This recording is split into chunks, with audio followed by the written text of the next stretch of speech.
రానున్నటువంటి మున్సిపల్ ఎన్నికలు, కార్పొరేషన్ ఎన్నికలు ఇవి కూడా ఆల్రెడీ షెడ్యూల్ వచ్చింది. ఎన్నికలకు సంబంధించినటువంటి డేట్ కూడా అనౌన్స్‌మెంట్ అయిపోయింది. ఏంటి కాంగ్రెస్ పార్టీ పరిస్థితి? అంటే అధికారంలో ఉన్నటువంటి పార్టీ ఏ విధంగా ఉండబోతుంది తన భవిష్యత్తు? యాజ్ ఇట్ ఈస్‌గా గతంలో ఏదైతే ఈ మున్సిపాలిటీలు కావచ్చు, కార్పొరేషన్ బీఆర్ఎస్ పార్టీ హయాంలో సో వాళ్ళ ప్రభావం చూపెట్టిండు. సో ఏ విధంగా ఎవరి భవితవ్యం ఎట్లా ఉంటుందని చెప్పేసి అనుకోవచ్చు? ఫస్ట్ ప్లేస్‌లో ఎవరు ఉండేటువంటి అవకాశం ఉన్నది? ఇప్పుడు సెకండ్ ప్లేస్‌లో బీజేపీ ఉంటదా? లేకపోతే బీఆర్ఎస్ ఉంటదా? సో దీనికి పార్టీకి అంటే అధికారంలో ఉన్నటువంటి పార్టీకి కలిసొచ్చేటువంటి అంశాలు ఏమైనా ఉన్నాయా? రేవంత్ రెడ్డి పరిపాలన అంత ఎట్లా కనబడతా ఉంది? ఇప్పుడు బీఆర్ఎస్, బీజేపీ కొల్లుడైతే వాళ్ళు కలిసే పోతారు. హ్మ్. అంటే అక్రమ సంబంధమే అనుకోండి, ఆ రకంగానే పోతారు. హ్మ్. ఇప్పుడు అదే జరుగుతుంది. ఇప్పుడు రాష్ట్ర వ్యాప్తంగా పక్క పెడితే మా నియోజకవర్గంలో అయితే ఇప్పుడు ఎలక్షన్స్ లేవు. హ్మ్. మా దగ్గర కాంగ్రెస్ గెలిచే పరిస్థితే లేదు. అంతేనా? మూడుకు మించి రావు. హ్మ్. రాసి పెట్టుకోండి డేటు, మూడుకు మించి రావు. హ్మ్. బీజేపీ ఒక 10 కొడుతుంది. హ్మ్. బీజేపీ ఒక 10 కొడుతుంది. ఒక్కడే ఉన్నాడు ఇందాక, ఇప్పటిదాకా ఒక్కరే ఉన్నారు. ఇప్పుడు 10 ఎట్లా 43లో 10 వాళ్ళే ఎందుకు వస్తారంటే బీఆర్ఎస్లో కవితకు సపోర్ట్ చేసిన వాళ్ళు కానీ, కేటీఆర్ ఉన్న వాళ్ళని కానీ, హరీష్ రావుకి ఎవరైతే నచ్చలేదో వాళ్ళని ఓడించడానికి రఘునందన్ రావుతో టైఅప్ అయి ఒక 10 మందిని గెలిపించి పెడతాడు. హ్మ్. ఖచ్చితంగా 10 మంది ఖచ్చితంగా బీజేపీ బీజేపీ. వాళ్ళు గెలుస్తారు.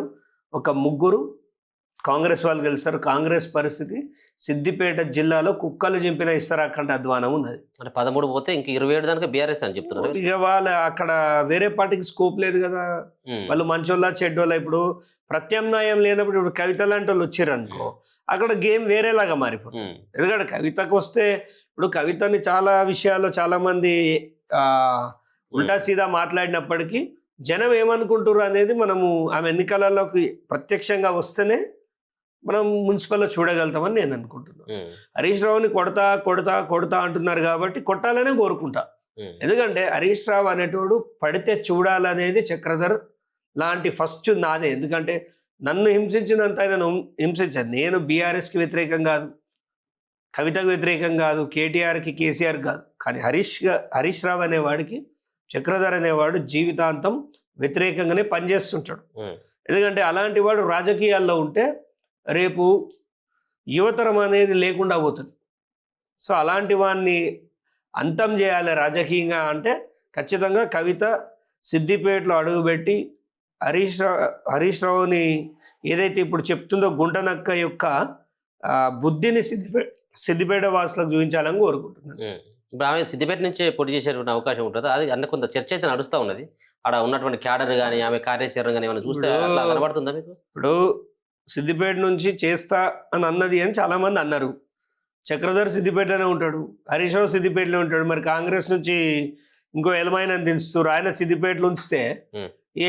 ఇలా ఎవరిని స్థాయిలో ఇప్పుడు అంతకుముందుకు నేను జైలుకి వెళ్ళి రాగానే 17,000 ఓట్లు వచ్చినాయి. హ్మ్. అవును. వాళ్ళ అన్న లెక్క లిక్కర్ వంచలే, హ్మ్. వాళ్ళ అన్న లెక్క భార్య పిల్లలందరితోటి బయట ప్రచారం చేయలే, సింగిల్గా వేనా బీఎస్పీ నుంచి నిలబడ్డా. 17,000 వచ్చినాయి, గుర్తుపెట్టుకోరు.